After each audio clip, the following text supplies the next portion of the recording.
Assalamualaikum warahmatullahi wabarakatuh. Bismillahirrahmanirrahim. Alhamdulillahi rabbil alamin. Wa bihi nasta'inu ala umurid dunya waddin. Allahumma sholli wa sallim wa barik ala habibina wa syafi'ina sayyidina wa maulana Muhammadin wa ala alihi wa ashabihi wa man tabi'ahum bi ihsanin ila yaumiddin. Amma ba'd. Bismillah. Mari teman-teman kita lanjutkan lagi ngaji kita, belajar kita. Masih di tema para penuntun. Kita sudah belajar tentang guru menurut John Dewey, kemudian intelektual menurut Edward Said. Kemudian minggu lalu kita belajar tentang mursyid. Malam hari ini kita akan belajar tentang guru sejati. Cuma ini jangan dibayangkan guru sejati ini ada sosoknya, karena konsepnya agak berbeda dalam filsafat Jawa. Oke ya, kita mulai saja ya, bismillah. Mungkin masih ada yang tanya, Pak Faiz, filsafat yang Nusantara kok banyak Jawanya? Ya karena saya orang Jawa. Sejak SD kalau pelajaran daerah, ya daerah Jawa. Materi-materinya Jawa. Insya Allah nanti kapan-kapan ya kita filsafat Nusantara. Filosofi-filosofi yang ada di Nusantara kita angkat juga. Cuma saya membayangkan mungkin saya tidak sendirian, mungkin lebih enak ya. Nanti ada siapa yang bantu saya menjelaskan misalnya filsafat Sunda, Minang, Bugis, dan lain sebagainya yang mungkin masing-masing punya filosofinya sendiri. Nanti duet sama saya di depan.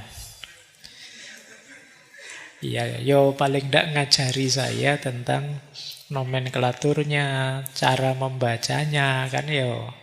Kalau filosofinya bisa, tapi kadang-kadang kan kalau bahasa itu kan lidahnya harus dilatih dulu. Mau sekedar bahasa Madura saja, saya itu 3 tahun di Jember, itu orang sana ya 90% ngomongnya bahasa Madura. Saya ngerti kalau ada orang ngomong bahasa Madura, tapi disuruh ngomong kok tidak bisa-bisa. Jadi mungkin latihan dialek dan lidahnya itu tidak sama. Karena itu mungkin kalau nanti ke filsafat yang lain mungkin bisa tandem lah ya. Yang siapa teman-teman di sini yang merasa bisa menjelaskan filosofi daerahnya, nanti saya dampingi. Saya jadi supporternya. Dan tidak harus saya terus di depan sini.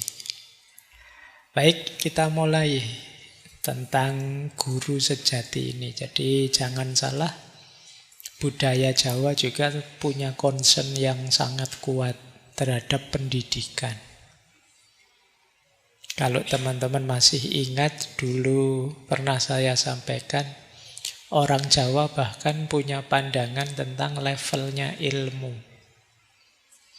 Jadi mereka itu punya konsep ilmu itu ada ilmu kanoman, ada ilmu kanuragan, ada ilmu kadonyan, ada ilmu kasepuhan, dan puncaknya adalah ilmu kasampurnan. Saya lupa di sesi yang mana saya menjelaskan itu. Apa bukan di sini ya? Jadi ilmu basic itu namanya ilmu kanoman. Ketika teman-teman belajar di sekolah-sekolah dasar, mungkin sampai SMP, ini ilmu kanoman.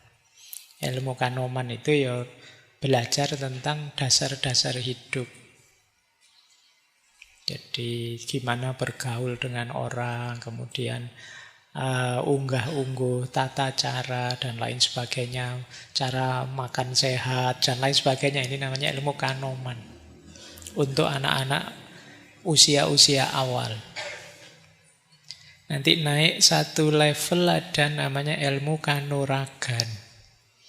Ilmu Kanuragan ini makna letterleknya sebenarnya kemampuan fisik, kesaktian-kesaktian kalau zaman dulu.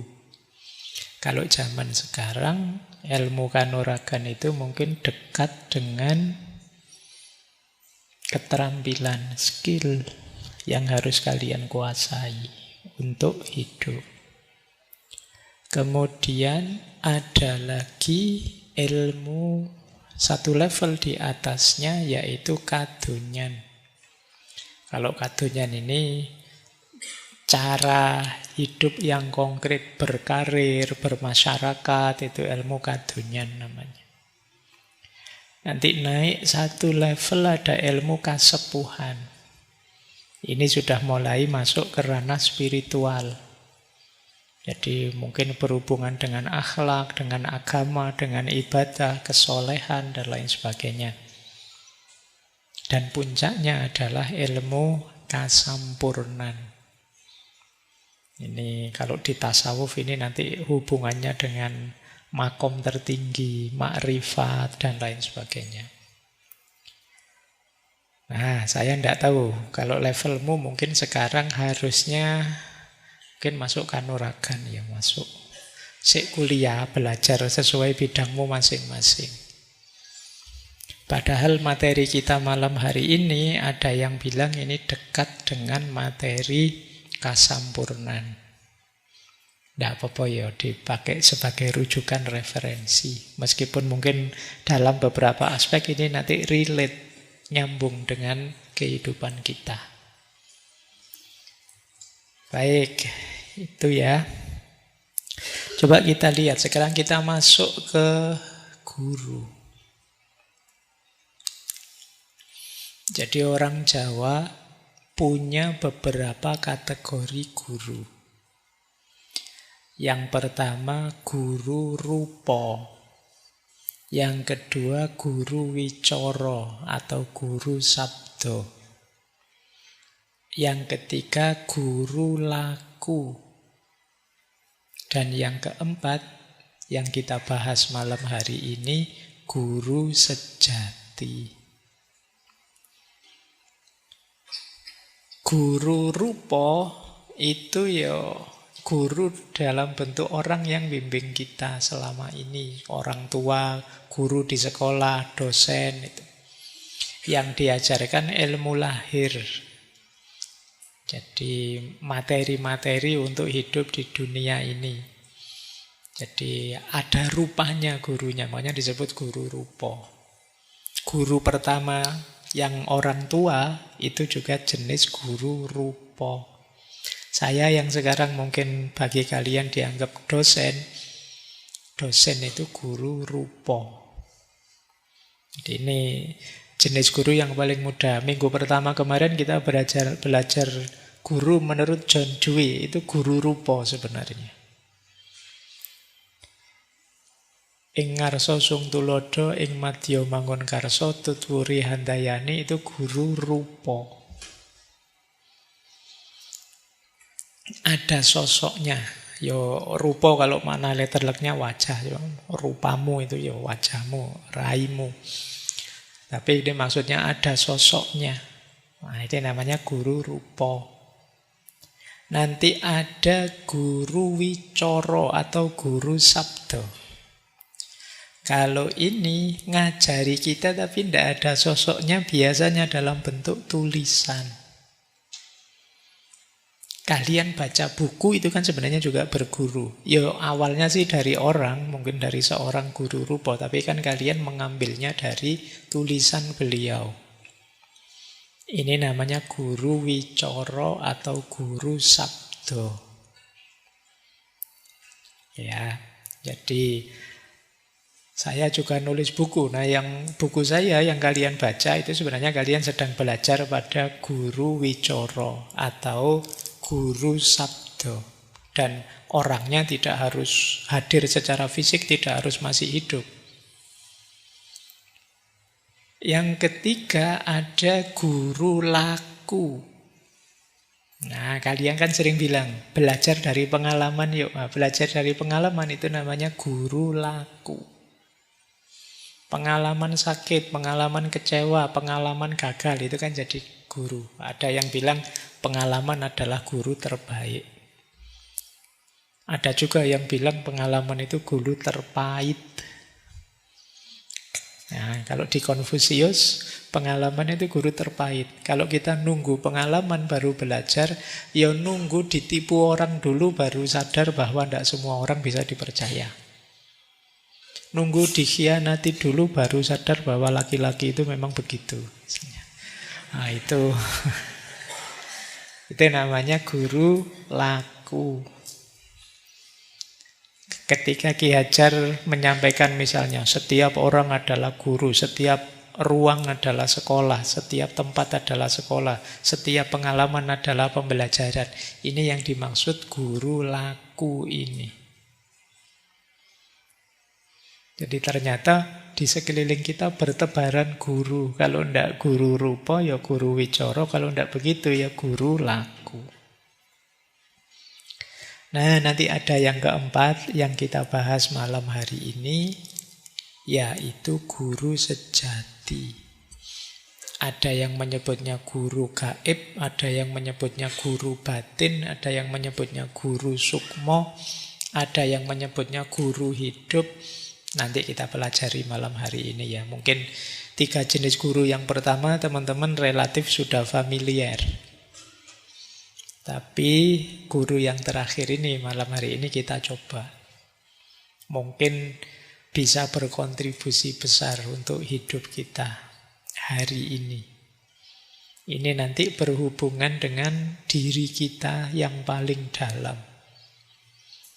Jadi pada akhirnya puncaknya seorang guru yang disebut guru sejati itu ternyata diri kita sendiri. Tapi di aspek yang paling dalam. Yang kadang-kadang kita sebut ini unsur ilahiyah dalam diri kita. Baik ya, jadi nenek moyang kita seserius itu mengkonsep seperti ini. Jadi maka jangan nganggep bahwa wah, simba-simba dulu literasinya kurang tinggi ya. Jangan padake sama dirimu sekarang. Mereka jauh lebih serius. Coba ya kita cek sedikit saja. Ini dulu pernah kita bahas Serat Wulang Leh Pakubuwono kaping sekawan. Ini beliau mengkonsep kalau ini guru rupa. Ini tips dari beliau mencari guru yang ada sosoknya. Menurut beliau begini, nanging yen sira nggugu kaki, ngguguru kaki, amilya manungsa kang nyata, ingkang becik martabate serta kang weruh ing hukum, kang ngibadah lan kang wirangi, syukur oleh wong tapa. Ingkang wus amungkul tan mikir pawewehing liyan. Iku pantes sira guru nono, sartane kaweruhana. Ini menasehati putra beliau sebenarnya, Susuhunan Pakubuwono kaping sekawan ini. Jadi kata beliau, jika engkau berguru wahai anakku, pilihlah manusia sejati. Jangan sembarangan milih guru, karena guru itu nanti yang mewarnai hidupmu. Kalau bapak ibu itu orang tua fisik kita, tapi guru ini orang tua batin kita. Seperti apa manusia sejati itu? Yang akhlaknya baik, yang ngerti hukum. Ngerti hukum itu berarti orangnya bisa diatur, mau diatur, ngerti aturan. Yang ahli ibadah dan wirai. Wirai itu berarti bisa menjaga dirinya, tidak sembrono. Syukur-syukur kalau dapat ahli topo. Ahli topo itu orang yang sudah mulai menjauhi dunia, yang tidak sibuk dengan urusan dunianya, yang telah meninggalkan urusan dunia. Di antara cirinya ahli topo itu apa? Tidak memikirkan pemberian orang lain. Tidak mikir honor, tidak mikir gaji kalau ngajar. Ini ya abot ya. Ya tidak gampang juga ya. Tapi makanya istilah beliau syukur-syukur dapat guru yang seperti ini. Jadi dia sudah tidak punya pamrih apapun selain ingin mengajar, mentransfer ilmunya, berbagi kearifan dengan kalian. Kalau masih belum topo ya tidak apa-apa. Syukur-syukur dapat yang topo tadi, yang urusan dunia sudah tidak menyibukkan beliau. Kalau ada cari guru yang seperti itu. Saya belum nyampe, jadi jangan dianggap sudah nyampe ya. Saya harus ngaku itu. Jadi masih banyak urusan dunia yang saya pikir. Tapi kalian kalau bisa cari guru yang orangnya sudah tidak terlalu sibuk lagi dengan urusan dunia. Nah, ya makanya saya bilang saya sama kalian itu ya, kita belajar bareng saja. Jangan nganggap saya mursyid apalagi ahli topo seperti sekarang itu. Jadi itulah orang yang pantas engkau jadikan guru serta harus engkau ketahui. Ini guru rupo ya, yang ada orangnya, yang ada sosoknya. Jadi cari guru yang akhlaknya baik, yang ngerti tatanan, ngerti aturan, ahli ibadah, dan mampu menjaga diri. Syukur-syukur tidak terlalu sibuk dengan urusan dunia. Ya kayak kemarin kan banyak tulisan-tulisan, gimana pendidikan kita nasibnya, wong gurunya masih sibuk macem-macem.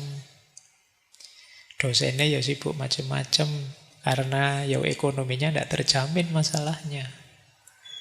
Bandingkan dengan dulu kita pernah belajar Khalifah Harun al-Rasyid. Betapa beliau peduli dengan ilmu. Betapa beliau sangat menghormati ilmuwan, ulama. Sampai dulu pernah kita hitung ya, bagaimana beliau itu menggaji para kutab. Jadi menghaji para guru di kutab-kutab. Kutab itu ya tempatnya anak-anak belajar. Mungkin kalau sekarang TPA itu sekian ratus dinar. Dinar itu uang emas. Dulu pernah kita hitung sekitar bisa 250-an juta. Kalau pakai kurs hari ini. Bayangkan ya, ngajar TPA 250 juta. Oh, kamu rebutan tadi guru TPA mungkin hari ini ya. Tapi itu Harun al-Rasyid tadi gurunya yo tenang, ngajari yo mantep kan. Segala daya mesti diberikan untuk mengajar yang terbaik. Kalau ada guru kok nulis buku, ulama kok nulis buku, dia dibayar seberat buku itu dengan emas. Padahal ulama zaman dulu nulis buku kan tebal-tebal itu, berjilid-jilid, bayangkan. Itu berarti bisa saja terus satu judul buku dapat berkilo-kilo emas. Saiki emas ya orang yuto. Berkilo-kilo emas, wah gitu kan. Seneng ya bayangke zaman dulu tapi. Jadi ya kalau seperti ini mungkin wajar. Gurune terus tidak terlalu mikir dunia lagi. Dunia ada yang bantu, ada yang ngurusi. Dia fokus ke ilmu. Ya kita berdoa saja. Semoga kapan-kapan ada situasi begitu. Baik, kita lanjutkan. Kita mulai ke guru sejati. Jadi guru sejati itu sebenarnya sisi dalam diri kita. Saya ambil dulu ya beberapa kutipan dari serat-serat Jawa tentang guru sejati. Berarti nanti kalau kalian ingin paham lebih dalam, boleh dicek ke serat-serat ini. Yang pertama suluk wujil. Suluk wujil pernah kita bahas di sesi Sunan Bonang. Suluk wujil itu nasihatnya Sunan Bonang pada muridnya yang namanya Wujil.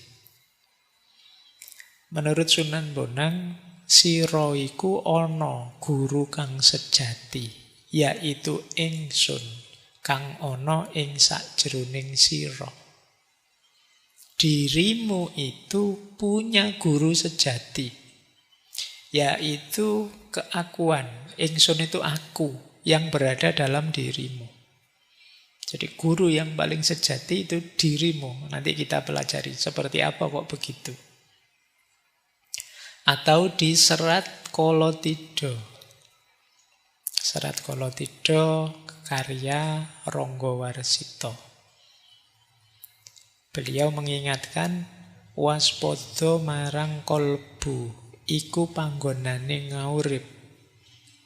Waspadalah terhadap hatimu, karena di sanalah tempat kehidupan yang sejati berada.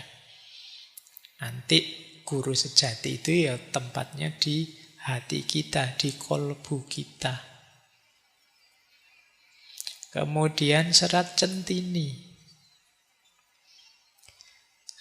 Kapan-kapan kita bahas serat ini ya, ada banyak falsafah Jawa di situ, tapi mungkin agak panjang, agak luas.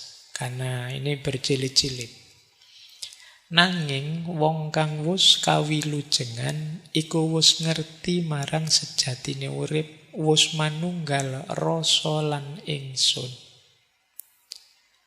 Orang yang terselamatkan adalah orang yang telah memahami hakikat hidup, yang telah menyatu antara rasa dan aku. Nanti kita uraikan ya apa yang dimaksud rasa atau rasa. Kemudian serat kontroversial, serat Darmo Gandul. Di sana disebut sapa kang ngerti marang urip sejati ora butuh pemomong, awit pamomong ana ing sakjroning sukma. Siapa yang telah memahami hidup sejati tidak butuh bimbingan dari luar. Sebab pembimbingnya ada dalam jiwanya. Ya, jadi ini beberapa kutipan dari serat-serat mungkin untuk menegaskan kita ya bahwa ada konsep namanya guru sejati. Kita lanjutkan. Oke, sekarang kita mulai belajar. Wah, setengah jam pengantar. Guru sejati itu yang pertama, bukan guru lahiriah, tapi guru batin. Yang kedua, bukan orang. Jadi jangan dicari sosoknya, bukan guru sekolah, bukan ustadz, bukan pendeta, bukan rohaniawan, bukan tokoh spiritual. Yang ketiga, bentuknya adalah kesadaran murni, bukan kesadaran fisik, yang dirasakan oleh jiwa yang hening dan sadar. Ya, pokoknya ini dipahami dulu bahwa ada dalam diri kita, gitu dulu ya. Jadi bukan di luar diri. Bukan guru sekolah, ustadz, dan lain sebagainya. Nanti guru sejati ini ada yang menyebut itulah tajallinya Tuhan, manifestasi Tuhan dalam diri kita. Di beberapa konsep kadang disambungkan malah dengan Nur Muhammad. Nur Muhammad itu apa? Kita sudah pernah membahasnya. Saya tidak ingin membuat kalian pusing lagi bahas itu. Disebut juga kadang guru sejati itu nur ilahi, kadang disebut hidayah batin, kadang disebut sang hyang sukmo, kadang disebut roh sejati, kadang disebut jiwa suci. Istilahnya macam-macam ya. Tapi yang pertama ini mari kita ingat-ingat dulu saja. Yang penting dia ada dalam diri kita, tidak di luar diri. Tidak ada sosoknya. Terus dianggap manifestasinya Tuhan, unsur ilahiyah yang ada dalam diri kita. Yang pertama ini dulu. Kita lanjutkan ya, ini masih panjang konsepnya. Guru sejati erat dengan hati nurani. Kayak bahasa Arabnya kolbu. Itu nurani bahasa Indonesia ya, jangan dibaca basa Jawa. Kalau di bahasa basa Jawa tadi nurani. Maknanya beda nurani dengan nuroni. Nurani itu ya mungkin serapan dari bahasa Arab ya. Ada unsur nurnya, ada unsur cahayanya. Jadi itu jenis cahaya. Jadi hati nurani itu suara batin terdalam. Jadi intinya itu kan hati nurani yang sering nuntun kita. Sering diidentifikasi hati nurani itu suara lembut, suara halus dari dalam diri kita. Dia tidak memaksa, tapi kita sulit menolaknya. Itu suara hati nurani. Jadi misalnya gini, ngaji ndak ya malam hari ini? Rasanya kok tidur lebih enak.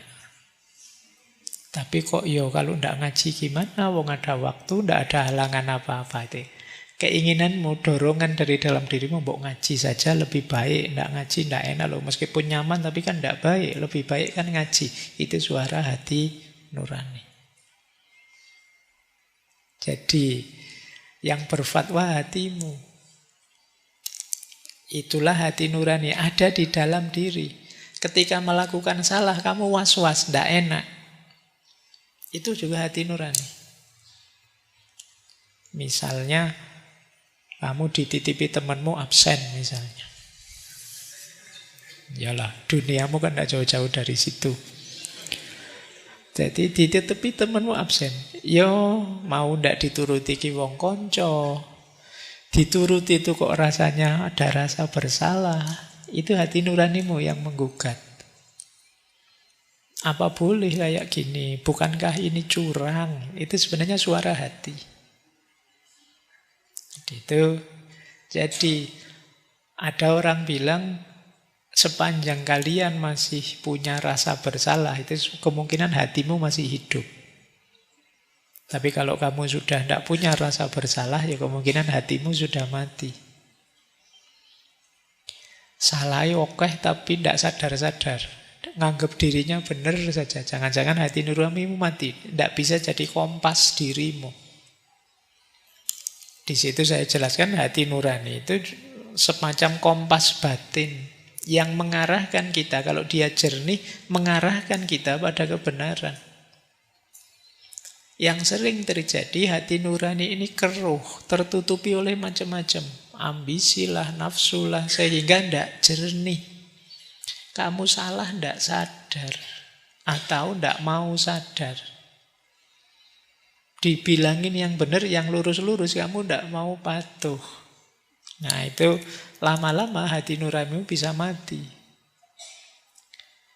Kan terus kita kalau menyebut orang sangat jahat itu kan kita terus sebut, itu hatinya sudah mati orang itu.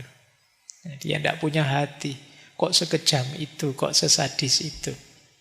Berarti kompas batinnya, suara hatinya sudah tidak menunjukkan lagi ke yang benar. Hubungannya apa dengan guru sejati tadi? Hati nurani adalah channelnya, salurannya guru sejati. Lah kok bisa tadi hati tidak nyaman ketika melakukan salah, menyuruhmu ke arah yang baik-baik saja? Karena dia memantulkan cahaya ilahi. Ini mirip dengan konsepnya dulu kita belajar Imam Ghazali. Kolbu Bukan pakai kaf ya. Kalau pakai kaf nanti kalbu. Kalau pakai kaf artinya asu. Kalbun. Kolbun. Hati itu seperti kaca, kata beliau. Yang setiap kali kita melakukan salah dan dosa, itu dia akan mendapatkan satu kotoran, satu titik hitam. Fungsinya kaca ini untuk memantulkan cahayanya Tuhan dalam diri kita. Loh, itu kalau lama-lama kita terlalu sering melakukan dosa maksiat, dosa terus, dosa lama-lama dia gelap. Tidak bisa lagi memantulkan cahayanya Tuhan. Kalau dia sudah gelap, dia tidak bisa menunjukkan kita itu salah, ini benar. Maka hati adalah salurannya cahaya Tuhan. Yang cahaya Tuhan itu hari ini kita menyebutnya guru sejati dalam diri kita. Jadi diri kita ini di unsur ilahiyah yang paling dalam ada guru sejati. Dia mengarahkan, nuntun kita ke arah kebenaran. Tuntunan itu masuknya ke hati nurani atau kolbu. Yang kolbu atau hati nurani ini kalau dia gelap, dia tidak bisa memantulkan guru sejati. Tidak bisa memantulkan unsur ilahiyah tadi. Berarti apa?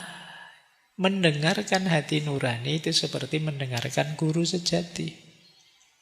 Guru sejati itu unsur ilahiyah dalam diri kita yang mencahayai, mengarahkan hidup kita ke arah yang benar. Ya tentu saja bentuknya petunjuk dari guru sejati di hati nurani itu tidak kok terus kayak di sinetron-sinetron ada suaranya. Rasanya enggak ngono ya. Jadi jangan dibayangkan terus kalau guru sejatinya hidup berarti kamu sering dibisiki di telingamu. Rasanya perasaanku kok enggak enak ya. Jangan-jangan itu sinetron.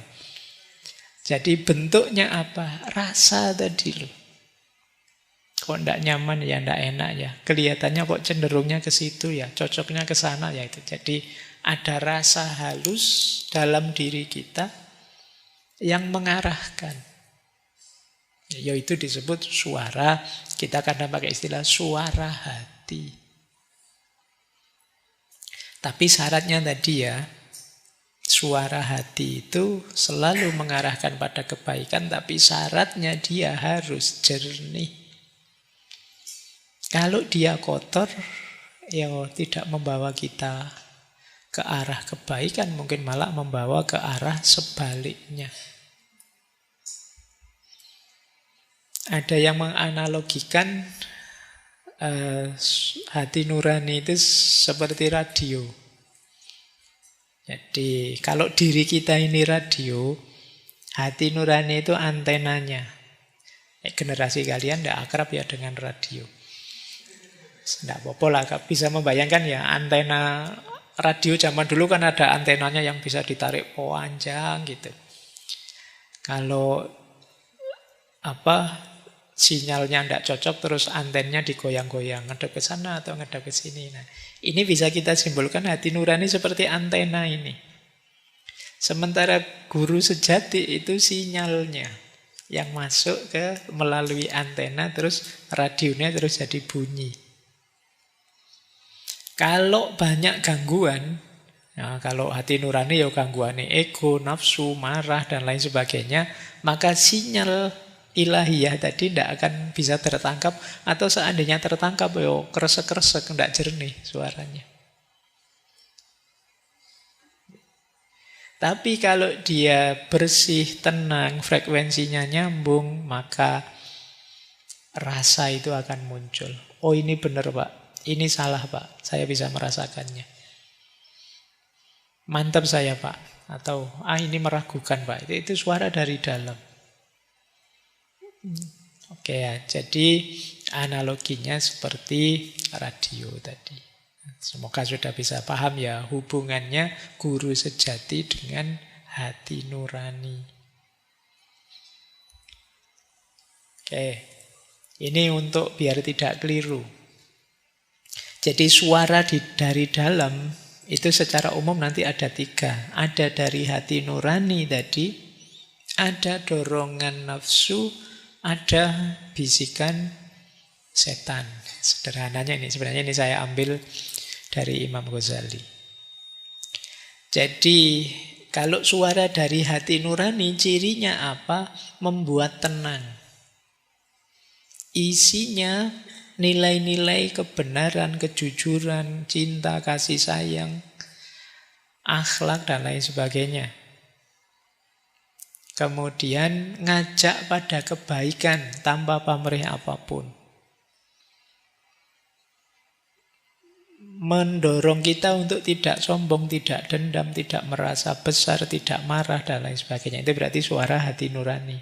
Intinya mengarahkan pada kebenaran dan kebaikan yang tanpa pamrih. Berbeda dengan dorongan nafsu. Kalau nafsu itu biasanya ngajak kita ke arah yang enak dan nyaman, itu nafsu. Nafsu itu tidak 100% salah. Kalau sesuai aturan dan tidak berlebihan, ini sebenarnya sifatnya manusiawi saja. Itu dorongan nafsu. Kadang-kadang kalau berlebihan ya jatuhnya negatif. Jadi ini dorongan nafsu. Kalau tiba-tiba muncul di dalam dirimu, nah ini kalau sambil nongkrong ada kopinya, ada, nah, itu nyari enak. Itu nafsu biasanya. Apa enggak boleh? Boleh, tapi jangan berlebihan. Penuhi secukupnya. Jangan ngopinya mulai jam 8 sampai jam 3. Kopinya sak cingkir kecil 1. Penjaga kafenya ngamuk-ngamuk. Nah, jadi dorongan nafsu itu cirinya mencari enak, mencari nyaman. Ya, kalau kita lupa dosis, ini akan jatuhnya negatif. Beda dengan suara hati tadi, pasti positif. Beda lagi dengan bisikan setan. Kalau was-wasatu syaiton, bisikannya setan itu ngajak ke yang negatif, yang dosa, yang maksiat, yang merusak. Nah, ini was-wasnya setan. Biasanya terus membuat kita takut, gelisah, dan lain sebagainya. Kalau hati nurani membuat kita tenang. Kalau nafsu itu membuat kita nyaman. Kalau bisikannya setan membuat kita gelisah. Tapi hati-hati, nyaman yang tanpa aturan dan overdosis bisa jadi masalah, bisa jadi buruk yang semula manusiawi. Oke ya, jadi dengarkan suara dalam dirimu. Kalau itu mengajak pada kebaikan, menghindar dari dosa maksiat yang buruk, itulah guru sejati. Suara dari hati nurani. Tapi kok nyari enak saja, nyari nyaman saja, kemungkinan itu dorongan nafsu. Tapi kalau ngajak kebaikan, ngajak keburukan, ngajak yang jahat, yuk daripada nganggur bikin hoax, yuk biar rame misalnya. Itu bisikan setan. Ngerjain temen yuk daripada sepi kayak gini. Jadi itu ya untuk membedakan. Tadi kan guru sejati hadir melalui media hati nurani. Hati nurani ada dalam diri kita, tapi kita harus bisa membedakannya. Ini suara hati, dorongan nafsu, atau bisikan setan. Yuk, kita lanjutkan. Ini tiba-tiba tadi saya teringat hadis ini, makanya saya masukkan. Kalian mungkin pernah membaca atau mendengarkan hadis ini. Ini riwayat Ahmad dan Ad-Darimi. Jadi Rasulullah pernah bersabda begini, istafti kolbaka, mintalah fatwa kepada hatimu. Albirru matma'annat ilaihin nafsu, watma'anna ilaihil kolbu. Kebaikan itu adalah apa yang membuat jiwa merasa tenang dan hati merasa tentram. Wal ismu mahaka fin nafsi wa taraddada fis sadri.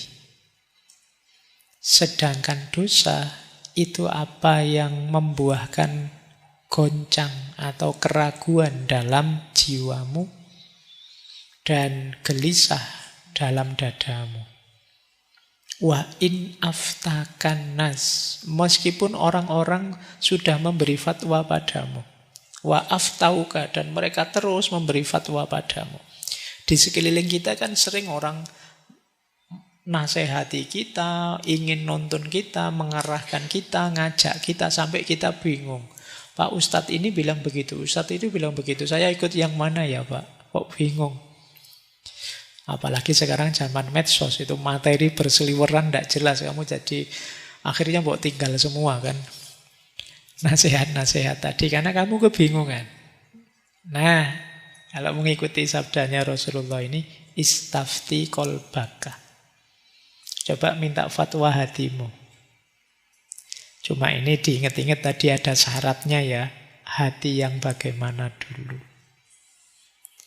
Tentu saja hati yang jernih, yang tidak kotor. Kalau dirimu hanya diliputi nafsu, amarah, dosa, maksiat, hatimu gelap, ya kamu minta fatwa hatimu ya. Fatwanya ya untuk nyari yang gelap-gelap, yang rusak-rusak. Jadi istafti kolbaka, tapi syarat dan ketentuan berlaku ya. Jangan, saya sudah tanya batin saya, tidak apa-apa kok Pak. Ayo batinmu peteng, hatimu gelap ya, tidak apa-apa saja meskipun salah dan dosa. Jadi ketika nurani gelap, guru sejati memberikan apa saja ya tidak akan masuk. Jadi karena dia tidak jernih, tidak bisa menangkapnya. Sama seperti antena tadi, sinyalnya tidak nyambung. Baik, kita lanjutkan.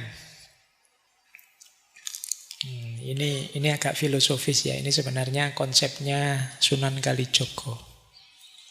Beliau punya konsep sedulur papat limo pancer. Mungkin yang Jawa pasti pernah dengar istilah ini ya. Jadi kita itu punya 4 saudara. Dan ada pancer. Pancer itu pusat. Pusat itu ya diri kita sendiri. Ini pancer namanya. Nanti ini ada hubungannya dengan guru sejati. Jadi begitu kita lahir ke dunia, itu kita punya 4 saudara. Yang pertama kakang kawah namanya. Kakang itu kakak, kawah itu ya kawah. Ini sebenarnya simbol dari ketuban. Ketuban itu waktu di perut ibu dia melindungi kita. Ketika kita akan keluar ke dunia, dia keluar dulu. Makanya disebut kakak. Jadi kita punya kakak namanya ketuban. Kita punya adik namanya ari-ari. Itu setelah kita keluar, ari-ari keluar. Kita saat lahir disertai getih dan puser. Jadi kita punya kakak, adik, dan 2 saudara lagi. Jadi sedulur papat, 4 saudara. Itu kalau menggunakan konsep ini sebenarnya kalian tidak ada yang anak tunggal. Jadi pasti punya 4 saudara, tenang saja. Jadi kakang kawah, adik ari-ari, getih lan puser. Cuma ini ada filosofinya. Ini hubungan dengan unsur dalam diri kita. Kakang kawah mewakili unsur air. Adik ari-ari mewakili unsur tanah. Getih atau darah mewakili unsur api. Puser mewakili unsur angin. Ya. Nah, biasanya dimaknai kakang kawah yang unsur air tadi maknanya adalah perlindungan. Karena ketuban itu kan tadi melindungi kita. Kemudian dia keluar duluan, mungkin memastikan jalannya aman. Sehat untuk kita masuk ke dunia. Jadi senantiasa peduli dengan kita. Kita hidup perlu perlindungan. Kemudian di ari-ari tanah. Tanah ini simbol kebutuhan. Jasmani, rohani kita itu ada banyak keperluan, ada banyak kebutuhan. Kemudian darah itu simbol dari energi dan semangat, simbol kehidupan. Sementara puser ini kan udel-udel kalau bahasa Jawanya ya. Ini kan yang menyambungkan diri kita dengan dunia luar. Jadi puser ini yang langsung berhadapan dengan dunia di luar diri. Ini simbol ikatan dan hubungan, simbol koneksi. Nah, nanti kalau dikaitkan dengan unsur dalam diri kita, kakang kawah, ketuban, air yang bermakna perlindungan itu mewakili unsur insting, naluri atau fitrah dalam diri kita. Sementara ari-ari yang mewakili unsur tanah yang bermakna kebutuhan hidup itu mewakili unsur tubuh fisik ini, jasmania. Getih, api yang bermakna sumber energi dan semangat itu mewakili unsur akal dan emosi kita. Puser tadi yang bermakna ikatan hubungan ya menyimbolkan hubungan kita dengan Tuhan, dengan sesama, dengan manusia. Dalam hidup ini kita perlu empat-empatnya. Harus selalu ada. Jadi karena salah satu tidak ada, hidup kita tidak akan seimbang. Jadi jangan main-main dengan empat saudara kita ini. Kalau ada salah satu yang kita terlantarkan, hidupmu tidak akan bahagia. Menelantarkan insting, naluri, fitrah, sulit bahagia. Pak, saya tidak akan nikah, Pak, sampai besok. Nikah itu fitrah, insting. Tidak sekedar kalkulasi rasional. Kalau kamu tinggalkan, mungkin ada yang kosong, ada yang hilang. Ada keseimbangan yang lepas dalam hidupmu. Kebutuhan jasmani, saya tidak akan makan, Pak, saya mau hidup ini tirakat full 24 jam puasa, itu tidak mungkin. Mesti tidak seimbang hidupmu. Atau tidak perlulah Pak pakai akal, pakai emosi. Itu sudahlah, saya ingin hidup itu spiritual full. Itu juga akan membuatmu tidak seimbang. Termasuk kalau hubunganmu dengan Tuhan, dengan Allah, hubunganmu dengan sesamamu, dan hubunganmu dengan alam rusak, hidupmu juga tidak akan bahagia. Maka jangan main-main dengan sedulur papat ini. Dia akan jadi tiang yang menopangmu dalam hidup. Dialah yang mendukung 5 pancer. Yang kelima bagian pancer. Pancer itu bagian pusat diri kita.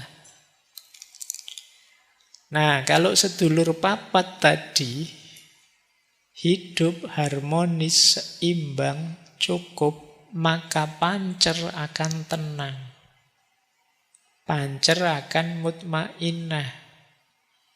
Kalau pancernya mutmainnah, guru sejati akan hadir, bisa membimbing. Karena di situ batin kita jernih. Ya, jadi ini hubungan antara guru sejati dengan diri kita sebenarnya, yang oleh Kanjeng Sunan Kalijaga disimbolkan dengan sedulur papat, 5 pancer. Ya, ini simba-simba kita mikirnya sampai sedalam ini tentang diri kita. Yuk, kita lanjutkan. Sekarang fungsinya guru sejati itu apa sih? Tadi kan kita sudah kenal apa itu guru sejati, kemudian hubungannya apa dengan hati nurani. Gunanya apa sih Pak guru sejati itu? Yang pertama, menuntun kepada kebenaran yang sejati. Kalau kita pergi keluar, kebenarannya ya kebenaran yang berjarak. Kebenaran yang kalau dalam epistemologi ya, kebenaran yang validitasnya paling tinggi, itu kebenaran yang diperoleh melalui pengalaman langsung, adanya dalam diri kita. Saya kasih contoh ya, misalnya. Menurutmu kopi ini manis enggak? Terus kamu diberitahu oleh takmir, Pak Faiz itu selalu minumnya kopi yang manis misalnya. Tapi kan kamu hanya diberitahu. Manisnya kopi ini dari informasinya takmir. Nah, untuk tahu pastinya gimana, kamu minum saja kopi ini. Bismillah ya.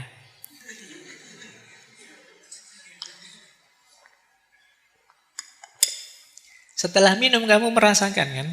Iya Pak, memang manis sekali kopinya. Nah, pengetahuan ini kan hadirnya di dalam, tidak di luar. Saya tidak baca buku tentang teori bikin kopi, juga tidak diberitahu oleh yang bikin kopi. Langsung saya minum. Pengetahuannya jauh lebih valid dibandingkan kalau saya hanya mencari keluar. Kalau dalam bahasa epistemologi namanya knowledge by acquaintance. Inilah kenapa dulu Imam Ghazali memutuskan bahwa pengetahuan paling valid itu adanya di tasawuf. Kenapa? Karena tasawuf itu olah batin sisi dalam diri kita. Kedekatan dengan Tuhan itu melalui rasa, tidak melalui kitab, tidak melalui ceramah. Dijalani, dirasakan langsung. Validitasnya menurut Imam Ghazali paling tinggi. Panca indera bisa salah, akal juga bisa keliru. Tapi begitu ngalami sendiri langsung, kita bantahnya sulit. Begitu saya bilang, Pak Faiz tahu dari mana kok kopinya pahit? Saya minum langsung. Kamu bantai susah kan? Tapi kalau saya cuma bilang, kata takmirnya begitu. Oh cuma kata takmir Pak, masuk. Kalau tidak terlalu manis gimana? Kalau takmirnya salah gimana sih? Tapi begitu saya bilang, saya ngalami langsung kok. Kita bantai susah. Kamu dinasihati temanmu. Mas, tidak usah pacaran dulu. Kuliahnya nanti terganggu loh. Terus temenmu tanya, emangnya kamu pernah pacaran? Tidak pernah. No, kan nggak dipercaya nasihatmu kan? Gitu loh. Tapi kalau yang nasihatnya kamu, emangnya kamu pernah? Iya, saya ngalami sendiri. Saya kuliah terus pacaran sampai semester 14. Tidak lulus-lulus aku misalnya. Nah, temenmu percaya. Kenapa? Kamu ngalami langsung. Jadi kebenaran yang dialami langsung, kebenaran yang sumbernya dalam diri, itu validitasnya dipandang jauh lebih tinggi daripada kebenaran yang berjarak. Materi malam hari ini yang saya sampaikan, ini masih materi yang berjarak. Kalian bisa ya, bisa tidak. Tapi nanti kalau ngalami langsung, misalnya kalian merasakan bisikan hati nuranimu, yang itu pancaran dari guru sejati, kamu akan lebih mantap. Iya ya, memang kadang-kadang hati saya itu bilang apa, menyuruh ini, nyuruh itu. Yang kadang-kadang saya merasa tidak terlalu suka, karena saya inginnya enak. Tapi kok dia inginnya yang benar. Nanti kalian ngalami langsung. Jadi guru sejati menuntun kita ke kebenaran yang lebih sejati. Yo, kalau dalam epistemologi Islam, ke aspek yang hakul yakin, yang tidak sekedar ilmu yakin maupun ainul yakin. Ilmu yakin itu kalian taunya dari buku-buku, dari informasi-informasi, itu ilmu yakin. Kalau ainul yakin itu kalian melihat sendiri sih, tapi belum mengalami. Kalau hakul yakin itu ngalami langsung. Kalian belajar kitab tentang sholat, itu ilmu yakin. Kalian lihat orang sholat, itu ainul yakin. Kalian sendiri yang sholat dan merasakan apa dan bagaimana rasanya seperti apa sholat itu, itulah hakul yakin. Jadi karena merasakannya dalam diri kita yang paling dalam. Oke, jadi ini materi ini kalau dicari nanti ada di materi epistemologi. Yang kedua, guru sejati itu penyaring untuk kita memutuskan mana baik, mana buruk. Seperti tadi loh, hati nurani kita, kalau kita milih yang buruk, dia akan memberontak. Dia akan tenang, nyaman, begitu kita milih yang baik. Nah, ini kok bisa begitu Pak? Yang nuntun guru sejati, dalam tanda petik. Jadi yang mengarahkan memang guru sejati, unsur cahaya, unsur ilahiyah dalam diri kita. Jadi ada rasa nyaman, ada rasa tenang, begitu kita milih yang baik. Ada rasa gelisah, begitu kita milih yang negatif. Yang ketiga, guru sejati itu cermin untuk kita mengenali diri kita apa adanya. Kadang-kadang suara hati kita karena dituntun oleh guru sejati mengarahkan pada kebaikan. Sementara nafsu kita mengarahkan pada yang enak saja sih. Meskipun kadang-kadang tidak terlalu baik. Nah ini jadi bahan refleksi kita. Jadi cerminan. Oh ternyata aku itu orang yang masih begini. Ternyata aku itu orang yang sadar sih salah tapi ditabrak saja. Oh ternyata aku orang ini yang lama-lama mulai tidak peka lagi terhadap salah dan dosa. Jadi ini cerminan. Jadi tuntunan guru sejati akan menyadarkan kita tentang siapa kita. Makanya guru sejati itu disebut kompas spiritual. Dialah yang nuntun kita, mengarahkan kita. Tapi namanya kompas itu kadang-kadang kita kalah oleh nafsu kita, kalah oleh bisikan setan kita. Yang di situ kemudian fungsi cermin kembali main. Iya ya, aku itu ternyata tidak sejernih itu, tidak sehebat itu cerminnya main. Jadi ada 4 fungsi yang dimainkan oleh guru sejati. Yang pertama penuntun, yang kedua penyaring, yang ketiga cermin, dan yang keempat kompas spiritual. Yuk, kita lanjutkan. Nah, bagaimana Pak kemudian menemukan atau membangkitkan guru sejati dalam diri kita? Apa yang harus kita lakukan? Ya dalam filsafat Jawa, secara umum jalannya 3. Yang pertama menyucikan hati, tazkiyatun nafas. Yang kedua laku prihatin atau tirakat. Yang ketiga olah rasa. Nanti kita jelaskan sendiri olah rasa ini. Tazkiyatun nafas berarti membersihkan hati dari sifat-sifat negatif, iri, dengki, benci, keterikatan. Ayo kita bersihkan. Karena kalau masih diwarnai ini, sulit kita memahami sesuatu secara jernih. Sulit kita bisa menuruti hati nurani. Orang yang benci sekali misalnya. Orang yang benci sekali kacamatanya kacamata kebencian. Cara pandang, perilaku, kata-kata ya disetir, diarahkan hanya oleh kebenciannya. Orang yang iri juga begitu, disetir oleh rasa irinya. Orang yang dengki, orang yang sombong dan lain sebagainya seperti itu. Maka ini perlu dibersihkan.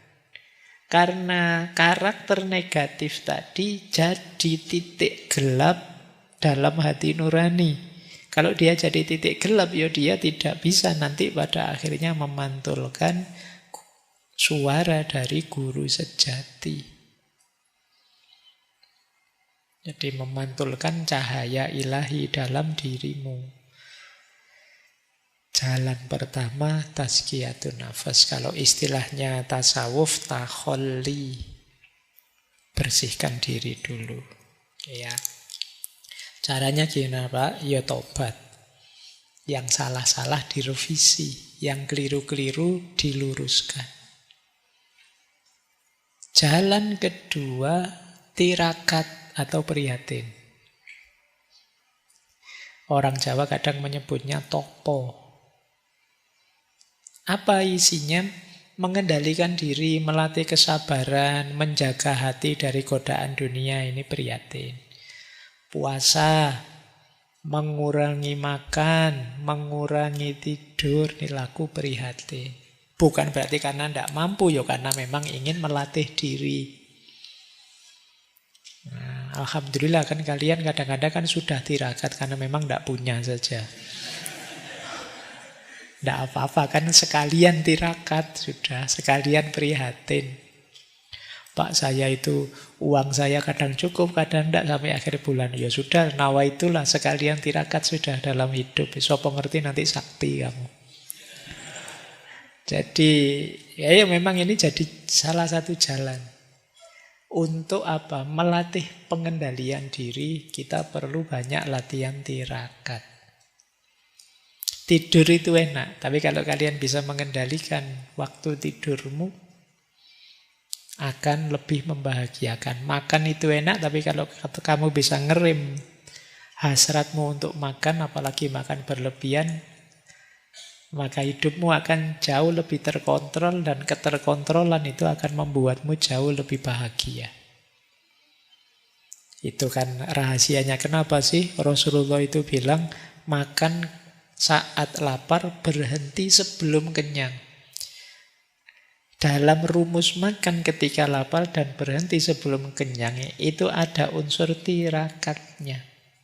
Ada unsur pengendalian diri. Dan jadi sekedar makan pun Rasulullah mengajarkannya ada unsur pengendalian diri, kontrol dirinya. Bukan sekedar masalah kesehatannya, ya pasti itu menyehatkan, tapi di situ kita belajar ngontrol diri kita. Biasanya kan makan itu, kalau apalagi makanannya enak, itu kita sak pol-pole. Jangankan sebelum kenyang, kalau kita kekenyangan pun ayo. Eman-eman Pak, nih, kalau makan itu kan gongnya biasanya di belakang, yang enak-enak kamu makan terakhir kan. Justru itu disuruh berhenti. Wow, itu ganjel sekali itu. Tapi kalau kamu mampu seperti ini luar biasa. Jadi daya tirakat, daya prihatin. Buahnya apa Pak? Pengendalian diri.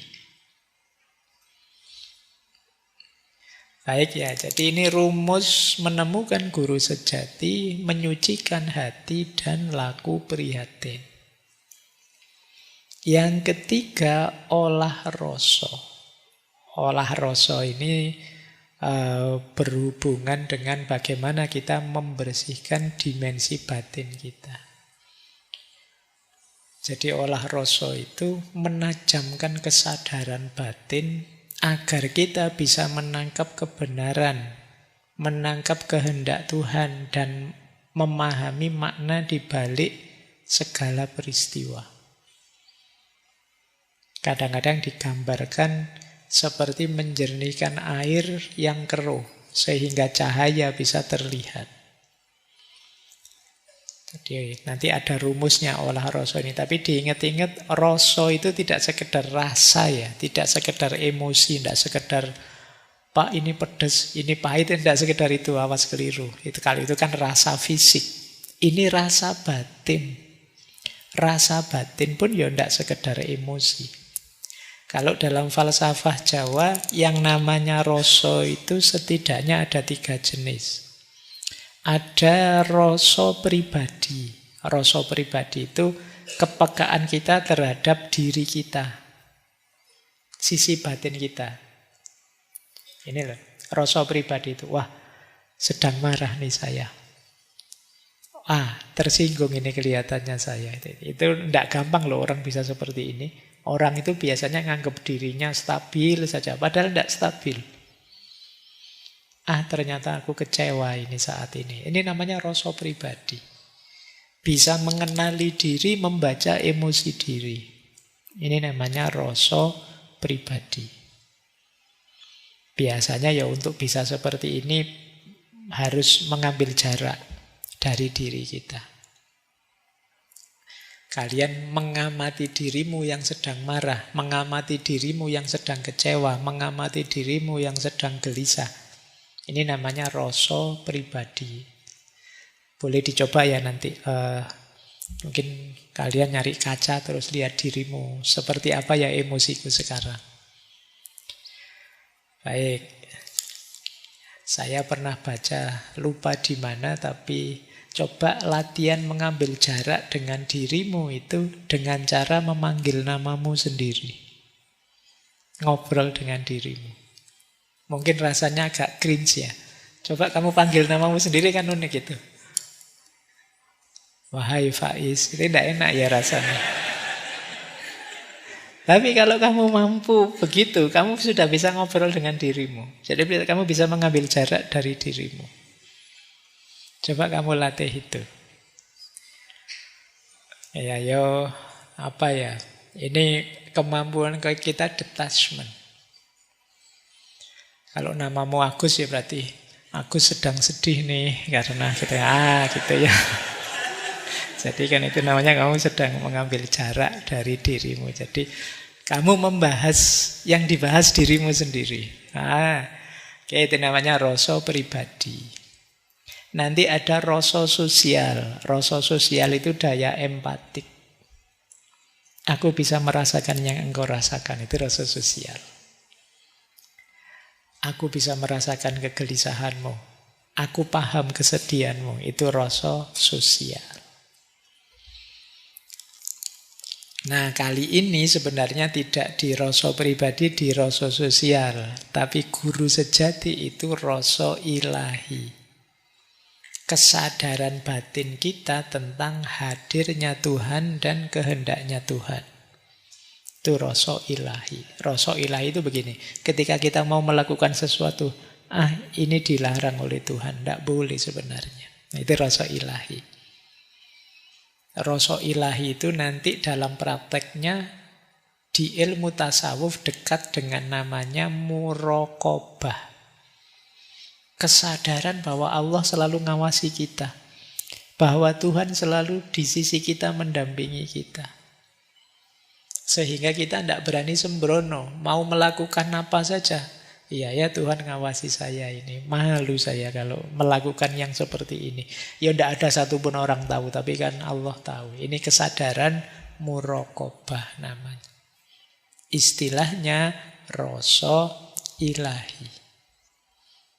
Ya, jadi ada rasa pribadi, ada rasa sosial, ada rasa ilahi.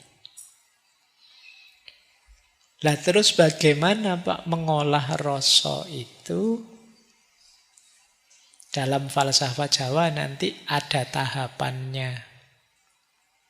Tahapan awal namanya srawung rasa. Setelah itu seleh rasa. Setelah itu manunggal rasa. Jadi srawung rasa atau mengenali rasa. Seleh rasa memasrahkan rasa, dan manunggal rasa menyatu dengan rasa. Srawung rasa mengenali rasa, peka terhadap perasaan kita sendiri. Sebentar lagi mesti marah ini saya kalau situasinya begini, itu peka namanya. Ketemu orang model ini, secerewet ini tersinggung ya aku mesti. Nah itu. Kalau orang ngomongnya nyelekit sekali itu saya biasanya tidak betah, tidak tahan. Mengenali rasa dirimu. Wah ini saya sedih, ini saya ketakutan, ini saya itu. Srawung rasa itu buahnya kita jadi eling lan waspada. Saya tidak mendekat-dekat ke sana lah, karena kalau di sana saya mesti tergoda. Saya agak menjauh dari teman yang itu karena toksik sekali. Saya mesti terpengaruh jadi misuh-misuh. Itu kita jadi eling lan waspada ketika mengenali rasa diri kita. Ini namanya srawung rasa. Langkah selanjutnya setelah kenal apa? Seleh rasa.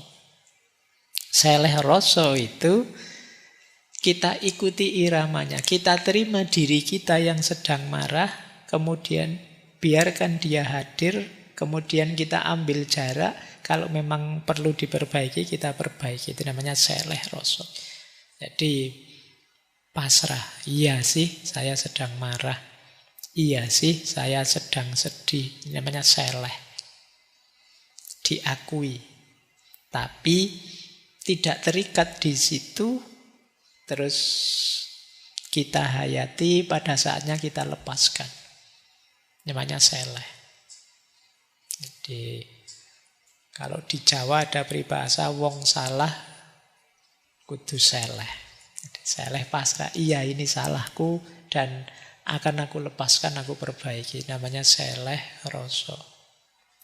Jadi setelah serawung rasa kita kenali, kita terima, kemudian kita lepaskan. Setelah dilepaskan yang terjadi apa? Nurani kita, kolbu kita jadi bersih. Kalau sudah bersih, saatnya guru sejati tadi hadir. Masuk dalam diri kita. Nanti di situ ada istilah manunggal rasa. Karena guru sejati pasti mengarahkan ke yang baik-baik. Saatnya kita bersatu dengan rasa kita yang baik-baik tadi. Ada istilah nyawiji rasa. Kita bersatu dengan rasa ilahiyah. Ini nanti ada yang menggambarkan proses ini semacam manunggaling kawula Gusti. Tapi dengan definisi yang tidak sama persis dengan Al-Hallaj dan kawan-kawan. Jadi manunggaling kawula Gusti di sini bersatunya kehendak Tuhan dengan kehendak kita sebagai manusia. Yang kita inginkan itu, yaitu yang diinginkan Tuhan. Itu namanya kita sudah manunggal berarti. Kita sudah nyawiji. Allah menginginkan kita jujur dan kita juga senang kalau melakukan kejujuran. Itu berarti kita sudah bersatu. Allah menginginkan kita taat dan kita gembira menjalankan ketaatan itu. Kita juga ingin taat. Bersatu sudah. Nyawiji rasa, manunggal rasa. Jadi setelah serawung kita seleh, kita jernihkan diri, setelah jernih kita bersatu. Hadirnya Tuhan dalam bentuk kebaikan-kebaikan melalui hati nurani. Itu yang disebut manunggal rasa. Ini tahapan-tahapan olah rasa. Dalam rangka apa? Membangkitkan guru sejati tadi. Dalam kolbu kita, hati nurani kita. Ada satu quotes menarik. Olah rasa adalah jalan sunyi kembali pada Tuhan. Ia tidak butuh kata-kata banyak, tidak butuh keramaian, hanya kesungguhan dan keheningan batin. Ya, nanti kalian renungi ya kalimat ini. Rasa iku guru sejati. Yen wis ngerti rasa, bakal ngerti kersane Gusti. Rasa adalah guru yang sejati. Jika sudah paham rasa, akan paham kehendak Tuhan. Rasa yang sejati adalah jernihnya hati nurani tadi. Baik, kita lanjutkan materinya. Nanti dalam konsep falsafah Jawa ada istilah samadhi atau semedi. Semedi mungkin kita membayangkannya orang yang diam, menunduk dan lain sebagainya itu ya. Yo, ilustrasinya begitu. Tapi yang jelas kalau dalam filsafat semedi itulah wadahnya olah rasa. Apa sih semedi itu? Laku diam, hening, menyatu dengan kesadaran batin kita. Jadi proses rawung, kemudian seleh, kemudian nyawiji manunggal, itu bisa kita jalankan antara lain dalam proses semedi. Nah, ini kalau di tasawuf dekat dengan konsep uzlah. Ayo kita Menjauh sebentar dari keramaian, mencari keheningan, membaca, memahami dimensi batin diri kita. Kenapa sih Pak kok harus semedi segala? Mbok ya biasa saja bareng-bareng orang, rame-rame. Logikanya begini. Kalau kita masih rame terlibat dalam keramaian, kita mesti sulit fokus. Jadi pikiran yang gaduh, pikiran kalau masih rame isinya macam-macam itu nanti bisa jadi penghalangnya rasa yang sejati. Nah, dalam kita bersemedi, pikiran kita ditenangkan sehingga suara-suara hati nurani bisa terdengar. Jadi semedi itu isinya mengendapkan rasa tadi. Jadi kalian boleh ngambil momen sendirian sambil merenungi dirimu. Uzlah kemudian tafakkur tentang dirimu. Pahami isi hatimu, pahami suara-suara hatimu. Kalau momen semedi ini kalian jalankan, disitulah nanti guru sejati akan terdengar suaranya. Hati nuranimu suaranya bisa kamu pahami. Jadi dalam keheningannya semedi kalian mencapai namanya hening kan linue. Hening yang dalam. Jadi semedi itu gunanya apa? Ngerasake rasa. Merasakan rasa yang sejati. Rasa yang sejati itu yaitu kondisi kolbu kita, batin kita yang jernih sehingga bisa memantulkan cahayanya Tuhan. Di situ nanti ada tuntunan-tuntunan dari hati kita. Oke ya, ini kalau ada yang tanya, Pak orang Jawa kok kadang-kadang semedi, kadang-kadang nyepi sebentar, mengheningkan cipta, mencari kesepian, itu dalam rangka mendengarkan suara hati yang jernih, yang tidak terkontaminasi oleh macam-macam ruwet gaduh di sekelilingnya. Nah, kalian boleh ya ngambil trik semedi ini ya, karena hari ini kan pikiran kita itu gaduh terus, rame terus. Lagi santai-santai buka TikTok, tiba-tiba disuruh bahas ijazah, terus kamu pusing lagi, ki opo urusan ijazah. Jadi kamu ndak sempet tenang, pikiranmu gaduh terus. Ambillah momen, saya ndak tahu seminggu sekali, sebulan sekali untuk kamu masuk ke dalam, jangan terlalu sering keluar. Dengarkan suara hatimu sendiri. Semoga batinmu jernih. Kalau belum jernih ya bersihkan. Saya masih banyak irinya Pak. Nah, ini serawung rasa. Saya kadang-kadang masih sombong Pak. Saya kadang-kadang masih merasa besar Pak. Ini serawung. Terus seleh. Nah, syukur-syukur nanti kalau sudah tazkiyah, sudah tirakat, bisa bersih, kemudian bisa manunggal. Bisa mendengarkan lagi suara yang sejati, suara hati nurani yang bersumber dari Tuhan. Itulah sebenarnya hakikatnya guru sejati. Pak, yang saya baca buku, yang diajar guru, diajar dosen, itu rujukan. Sumber-sumber untuk membantumu tazkiyatun nafas, untuk membantumu menjalani laku, sehingga batinmu bisa jernih. Guru, buku itu kan memberimu konsep, memberimu teori. Yang menjalankan kalian. Kalau tidak dijalankan ya tidak dapat apa-apa. Sebanyak apapun gurumu, kalau tidak ada yang kamu jalankan, ya kamu tidak berubah apa-apa. Jadikan itu pertimbangan dalam batinmu untuk mendengarkan suara hati. Ada lagi konsep dalam filsafat Jawa itu kewaskitaan. Jadi nanti ada yang bilang buahnya apa Pak kalau saya sudah bisa menjernihkan hati nurani kemudian terbimbing oleh guru sejati. Dalam filsafat Jawa ada istilah waskito. Waskita bukan perusahaan konstruksi yang itu ya. Jadi kewaskitaan itu adalah kebijaksanaan yang mendalam. Jadi kita belajar filsafat kan akrab dengan konsep bijaksana. Nah, dalam filsafat Jawa, kebijaksanaan itu dekat dengan waskita. Tapi waskita itu tidak sekedar bijaksana, tapi orangnya punya penglihatan batin yang tajam. Mampu membaca yang tidak kelihatan, itu waskita.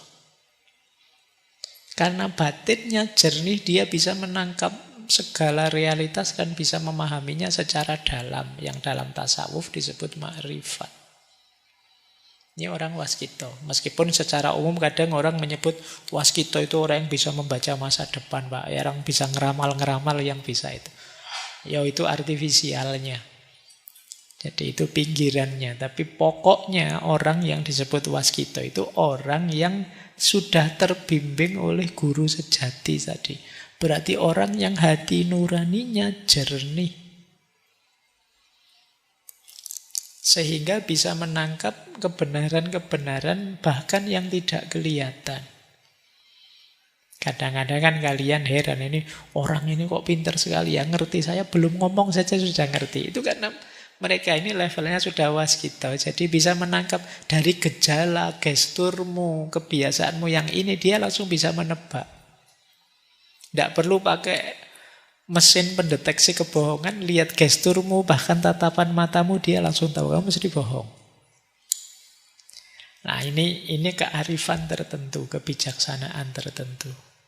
Cuma kalau yang versi ini, karena apa? Karena dia dituntun terus oleh guru sejatinya. Jadi dia selalu bisa memantulkan cahaya. Cirinya apa sih orang waskita itu? Yang pertama, memahami makna di balik peristiwa. Yang kedua, batinnya tajam. Rasanya tajam. Cerdas spiritual, intuisinya tinggi, dan yang terakhir dekat dengan Tuhan. Dan harmonis dengan alam. Ini cirinya orang waskita. Hidupnya santai, tenang, waskita. Ya, lanjut. Seperti apa sih Pak profil orang waskita itu? Inilah profil orang yang telah menemukan guru sejati.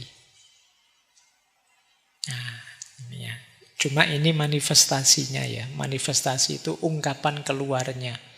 Prosesnya sendiri tadi di dalam diri, di dalam batin. Cuma ini ungkapan keluarnya. Seperti apa orang yang menemukan guru sejati itu? Yang pertama, dia sosok yang andap asor, rendah hati. Tidak merasa lebih tinggi meskipun ilmunya memang tinggi. Kalau bergaul ya tidak membeda-bedakan orang. Tidak merendahkan siapapun dan tidak membanggakan spiritualitasnya. Ini ciri pertama ya, bukan orang yang pamer seperti minggu lalu. Misalnya cerita, saya loh sudah makrifat, kamu levelnya apa? Itu tidak yang begitu. Jadi yang masih pamer belum nyampe dia. Orang yang sudah nyampe tidak akan banyak ngomong, justru. Sama seperti cinta. Orang yang jatuh cinta itu biasanya tidak banyak ngomong. Langsung saja action. Tapi yang belum jatuh cinta itu biasanya sibuk bikin seminar, webinar tentang cinta, tentang itu. Biasanya masih belum malahan. Itu kan seperti kata Jalaluddin Rumi itu loh. Ketika cinta belum ku alami, aku masih sibuk ngomong, masih sibuk seminar, ceramah tentang cinta. Tapi kalau sudah jatuh cinta, ya diam sudah. Sibuk menikmati cintanya dan mengaktualkan cintanya. Jadi kalian yang masih seneng tema-tema cinta, kemarin ada yang, Pak, kapan lagi Pak tema cinta Pak? No. Padahal tiap tahun sudah ada tema cinta, masih pingin lagi terus. Berarti ya kalian masih belum berarti. Jatuh cintalah dulu, baru bahas tentang cinta, tentang mahabbah. Ya, orang rendah hati tidak membangga-banggakan spiritualitasnya. Mungkin kamu tidak tahu orang ini spiritualitasnya tinggi. Karena dia tidak pamer. Yang kedua, sumeh dan welas asih. Sumeh itu ramah. Sumeh itu terjemahan, mungkin kalau dalam bahasa Arab itu basam, murah senyum. Welas asih, penuh kasih sayang. Wajahnya teduh, terbuka.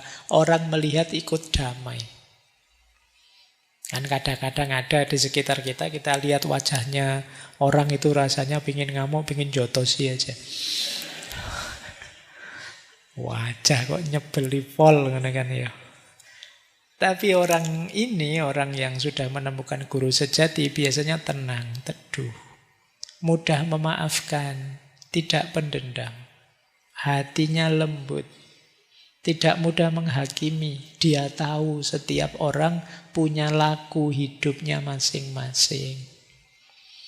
Jadi tidak menganggap orang lebih rendah, lebih jelek, enggak. Orang punya ceritanya sendiri-sendiri.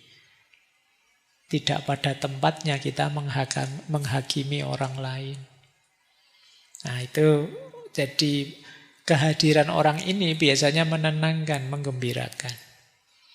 Kemudian meneng lan eling.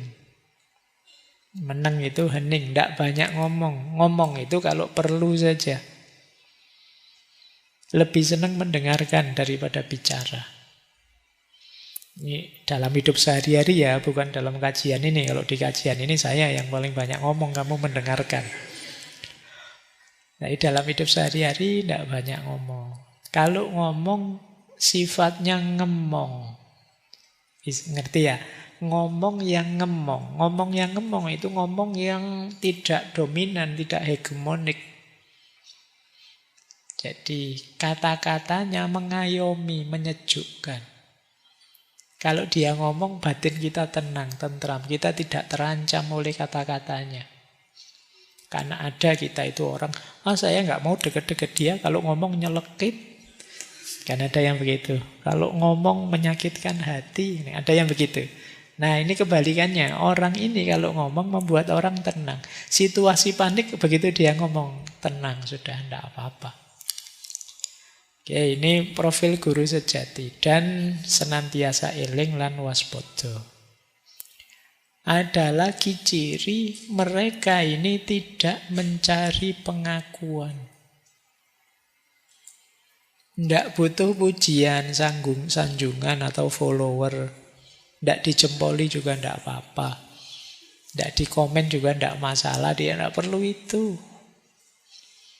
Kalau masih mencari pujian, sanjungan, pengikut, mencari kemasyhuran, ya berarti masih belum ketemu guru sejati. Tidak suka pamer keistimewaan, kebisaan. Kalau bahasa hari ini tidak suka flexing. Hidupnya biasa saja. Istimewanya apa? Batinnya selalu terhubung dengan Tuhan, terhubung dengan Allah. Kenapa?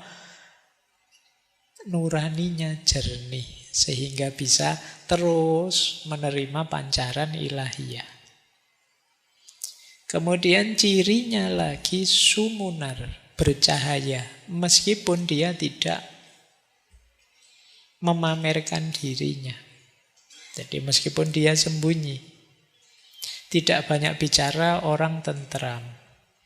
Kalau ada masalah, dia bisa jadi solusi. Kehidupannya sendiri jadi teladan. Ini namanya orang yang bercahaya, sumunar. Orang seperti ini tidak perlu pamer, tidak perlu mencari follower pun ya orang akan hormat, respect, cinta padanya. Kemudian yang terakhir profil guru sejati itu tetek lang temen, teguh dan jujur. Tidak mudah goyah oleh ujian, fitnah, cobaan. Jujur dalam laku batin dan tindakan lahir. Tahu yang benar dan berani menegakkannya. Istimewanya apa? Tanpa harus menyakiti orang lain. Karena kadang-kadang kita Berjuang menegakkan kebenaran sambil menyakiti orang lain. Kebenarannya tegak, tapi yang lain tersakiti. Nah ini kalau bisa ya kebenaran tegak tanpa menyakiti orang lain. Apa mungkin Pak? Ya mungkin saja, buktinya zaman dulu orang-orang yang bijaksana bisa melakukan itu. Zaman sekarang tidak mungkin Pak, ya sudah kalau tidak yakin. Kan itu aja. Kalau faktanya wong dulu banyak, kenapa sih sekarang kok tidak bisa? Jangan-jangan kita kurang sungguh-sungguh menerapkannya. Atau jangan-jangan mindset kita sudah tidak di sini. Mungkin hari ini lebih positivistik, lebih kalkulasi-kalkulasi matematis. Sehingga kita jadi tegang, hidup serba cemas. Baik, masih ada waktu sedikit ya. Dalam tradisi filsafat Jawa, pertemuan dengan guru sejati itu banyak disimbolkan dalam cerita lakon Dewa Ruci. Ini dulu pernah kita bahas ketika kita membahas Kanjeng Sunan Kalijaga. Lakon Dewa Ruci itu simbol perjalanan spiritual.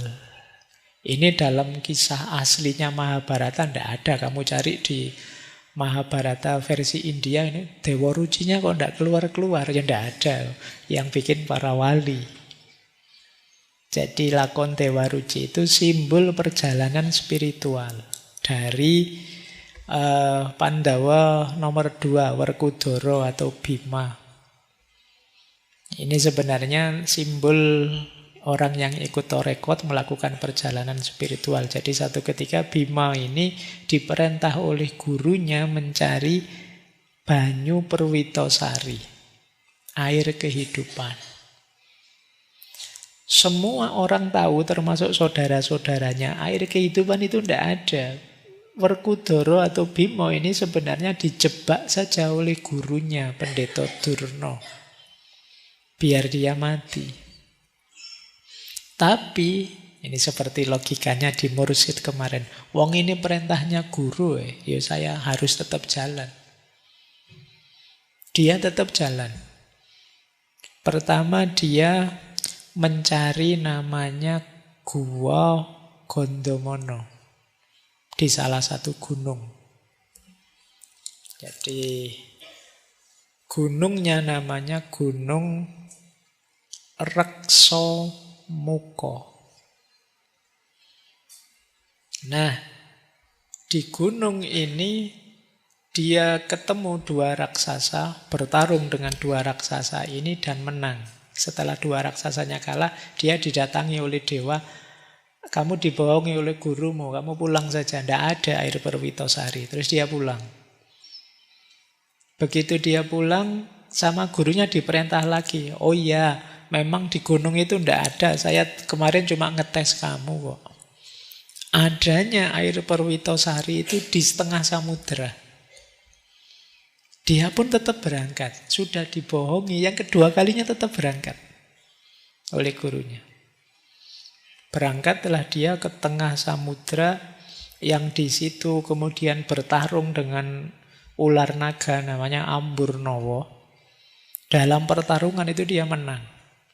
Setelah menang bertarung, bertemulah nanti dia dengan dewa kecil sekali. Badannya kalau di wayang itu besarnya cuma setelapak tangannya seperti di gambar itu. Yang wajah dan posturnya persis seperti dirinya. Nah ini seperti tadi ya, ternyata guru yang paling sejati itu ya dirinya sendiri. Jadi ketemu Dewa Ruci versi kecil dari dirinya. Tapi dewa. Nah, dewa itu simbol yang berhubungan dengan Tuhan. Disitulah nanti dia oleh Dewa Ruci diminta, kamu masuklah ke dalam diriku. Karena air Perwitosari itu tidak ada di mana-mana, adanya dalam dirimu. Maka masuklah ke dalam diriku karena ya aku ya kamu sebenarnya.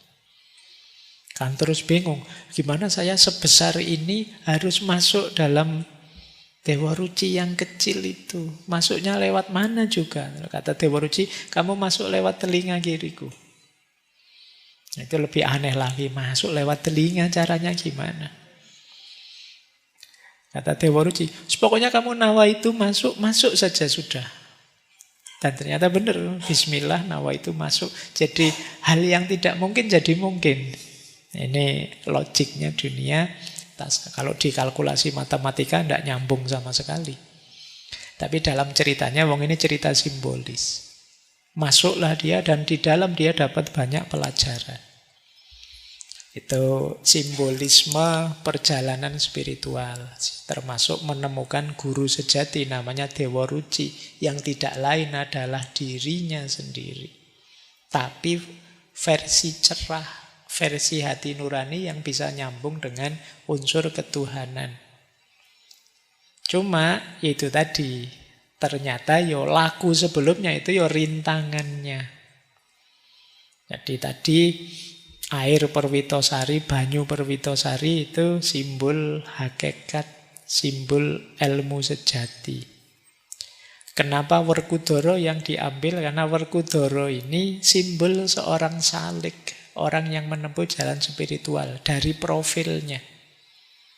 Dia ini tegak, kokoh, gagah. Ini simbol orang yang istiqomah.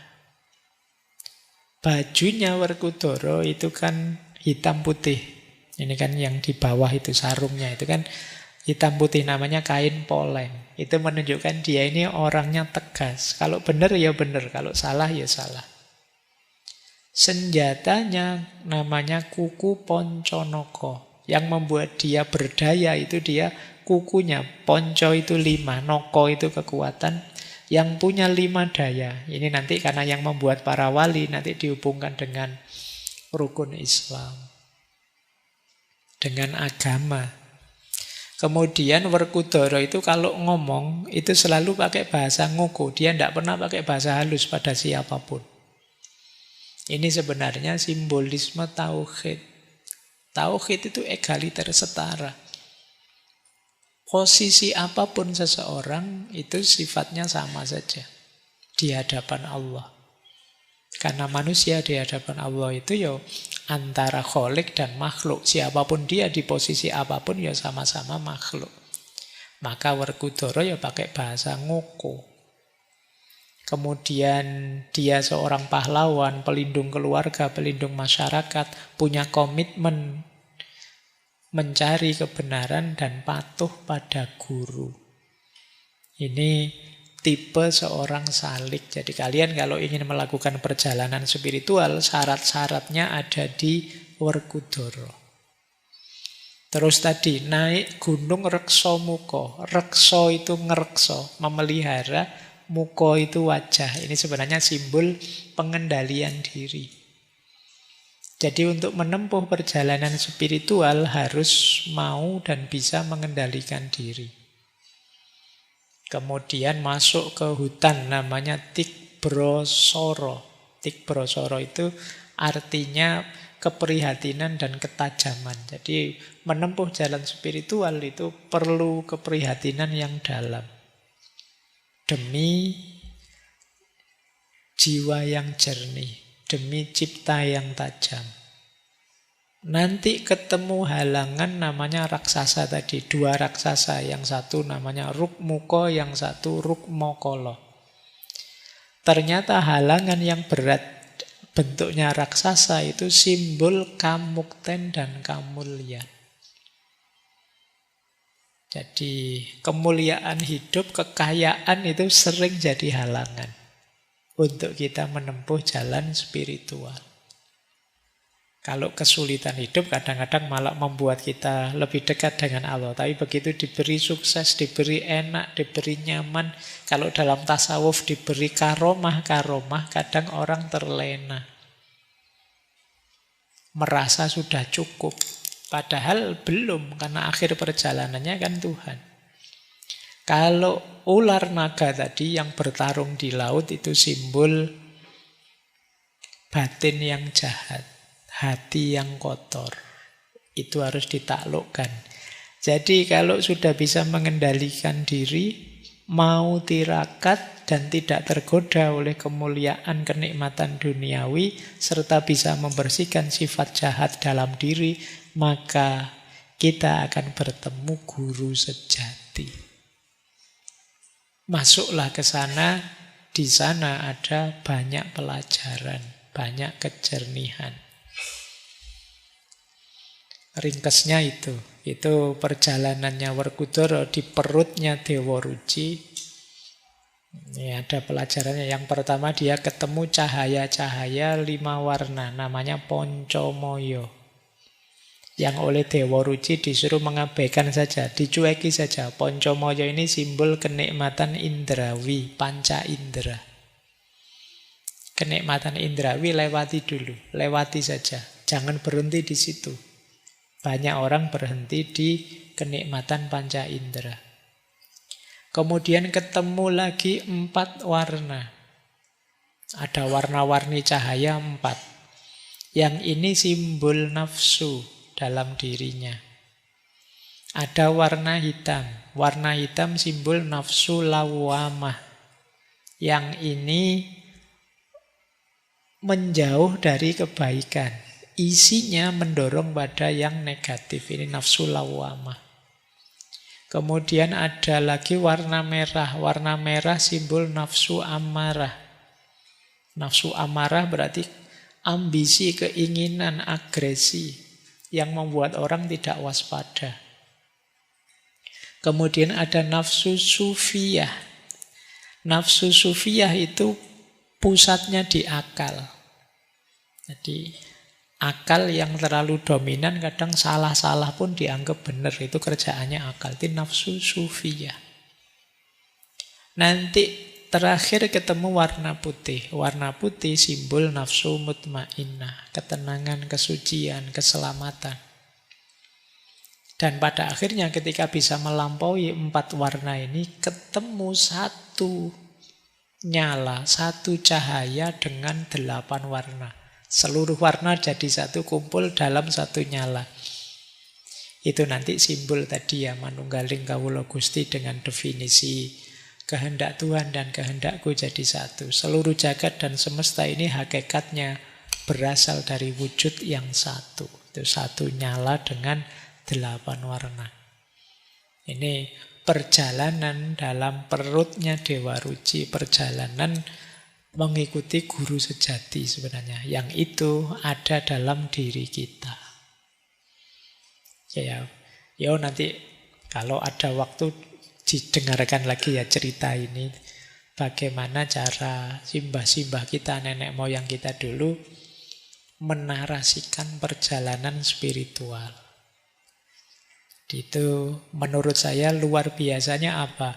Ini cerita ini dianggap hiburan biasa, yo seru, dianggap pelajaran yang dalam juga bisa. Itu istimewanya. Karena para wali kan begitu. Lagu-lagu anak-anak yo dinyanyikan anak-anak, yo anak-anaknya gembira, dinyanyikan para filosof juga dalam maknanya. Itu istimewanya. Termasuk cerita Dewa Ruci ini, yang merupakan simbol dari guru yang sejati, yang hakikatnya adalah diri kita, yang wadahnya adalah hati nurani, yang harus ditemukan melalui tazkiyatun nafas, pembersihan dari kotoran, kemudian melalui tirakat dan melalui olah rasa, yang membuahkan profil seorang yang bijaksana, yang waskito, dengan beberapa ciri tadi. Baik, saya kira itu ya teman-teman malam hari ini. Setidaknya semoga sedikit-sedikit sekarang sudah tahu gambaran apa itu guru sejati. Mungkin semula teman-teman menganggapnya siapa itu guru sejati. Ternyata jawabannya bukan siapa, tapi apa. Karena berhubungan dengan hati nurani. Tidak ada sosoknya. Baik, ini sesi terakhir kita untuk tema para penuntun. Yang kita awali dari seorang guru, kemudian intelektual, kemudian mursyid, dan berakhir di guru sejati. Insya Allah bulan depan kita ganti tema. Apa temanya saya juga tidak tahu. Nanti menunggu sinyal dari guru sejati tadi. Sesuai moodnya ya. Semoga antenanya tidak sedang seret, bisa menangkap sinyalnya. Baik, saya kira itu. Kurang lebihnya mohon dimaafkan. Insya Allah kita lanjutkan belajar lagi Rabu depan. Wallahul muwafiq, wallahu a'lamu bissawab. Wassalamualaikum warahmatullahi wabarakatuh.